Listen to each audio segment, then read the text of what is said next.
Welcome to the Storytellers Lounge.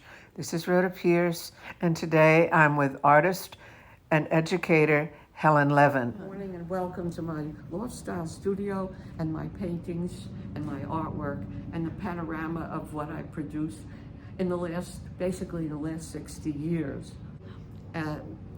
My MFA goes back to 63, which is 60 years ago, if I'm not mistaken. That's a long time. Okay, so we're going to look at some paintings? Yes.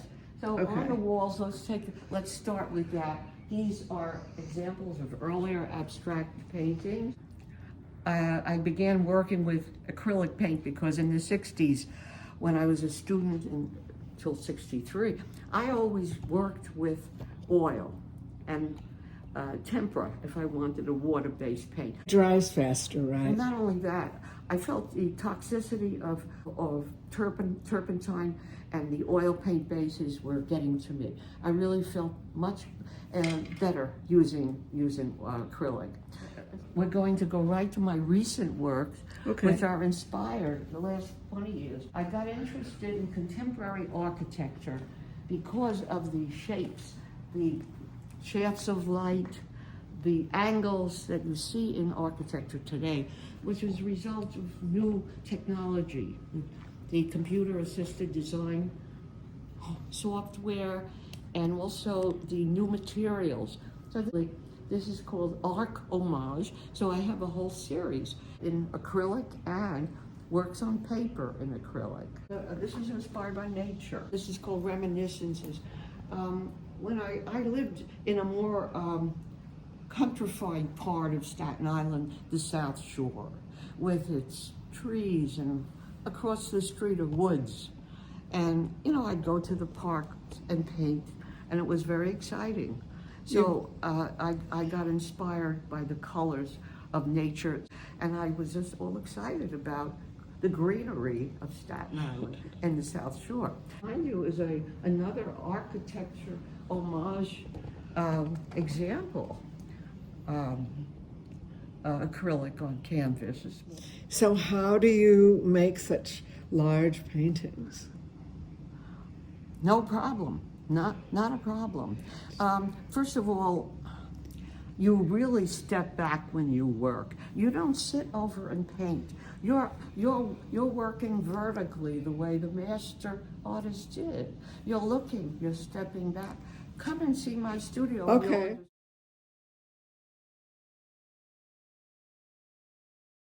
Well, here, this is an example of an arc homage painting I did and showed once at some. We'll show again this coming late spring at the St. George Library called Architecture Homage Meets Art Advocacy, because it's a very unusual exhibit. That among the architecture-inspired works, I also have my published writings, which I give as handouts, because I feel that my educational side as a teacher is important, and I want to share those ideas with the public. Something different than just here's my paintings. Some of the advocacy I did for getting people to be creative, namely drawing, whether they be children or adults. I taught them all in my teaching. That's so great. Thank you. Yeah.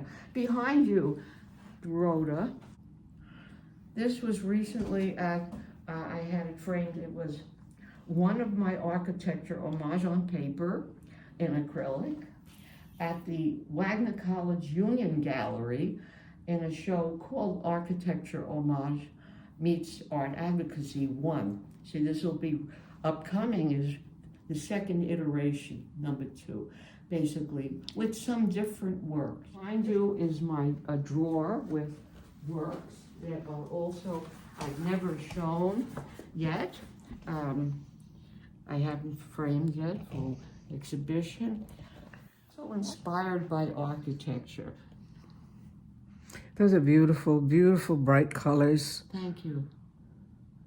I had a period when I was inspired by music, and this is It is inspired by jazz because of improvisation.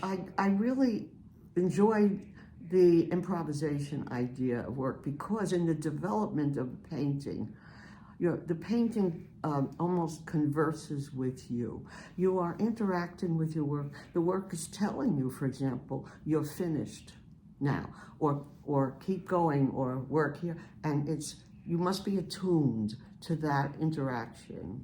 Your work speaks to you.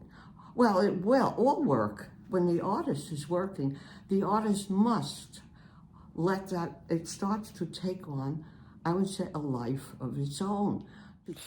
Besides her recent work of arc homage on canvas and paper, Helen's career encompasses wall books, collage, vintage paintings called Journey of the Spirit, and more.